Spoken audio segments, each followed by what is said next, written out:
కులాలకు ముఖ్యంగా 26 కులాలకు అసలు ప్రాతినిధ్యం లేకుండా చేసినటువంటి మీరు మరి తప్పకుండా న్యాయం చేయకపోతే రానున్న రోజుల్లో బాల సమాజం రుచేందో చూడగలుగుతారు. దీనికి పూర్తిగా రేవంత్ రెడ్డి గారి బాధ్యత వహించాలని చెప్పి పైన సోనియా గాంధీ గారికి, రాహుల్ గాంధీ గారికి, అదేవిధంగా పెద్దలందరికీ ఖర్గే గారికి విజ్ఞప్తి చేస్తా ఉన్నాం. మేమంతా మొదటి నుంచి కాంగ్రెస్ పార్టీలో ఉన్న వాళ్ళం. మాకు అన్యాయం చేస్తున్న ఖర్గే గారు, రేవంత్ రెడ్డి గారు మాకు పూర్తిగా అన్యాయం చేస్తారు. కాబట్టి కాంగ్రెస్ పార్టీని భూస్థాపితం చేయడానికి రేవంత్ రెడ్డి గారు ప్రయత్నం చేస్తా ఉన్నారు. దీన్ని గమనించమని చెప్పి నేను విజ్ఞప్తి చేస్తా ఉన్నాను అన్న ఒక్క మాట.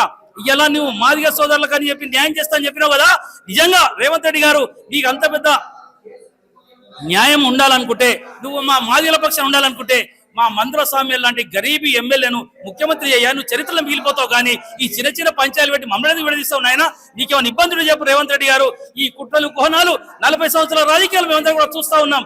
నీ యొక్క కుట్రలు ఎదుర్కొంటామని చెప్పి మాల సమాజం నిన్ను ఎదిరిస్తుందని చెప్పి మాకు అన్యాయం జరిస్తే చూస్తూ ఊరుకోము. మా మాల సమాజానికి న్యాయం జరిగే వరకు రాష్ట్ర వ్యాప్తంగా ఉద్యమాలు చేస్తాం.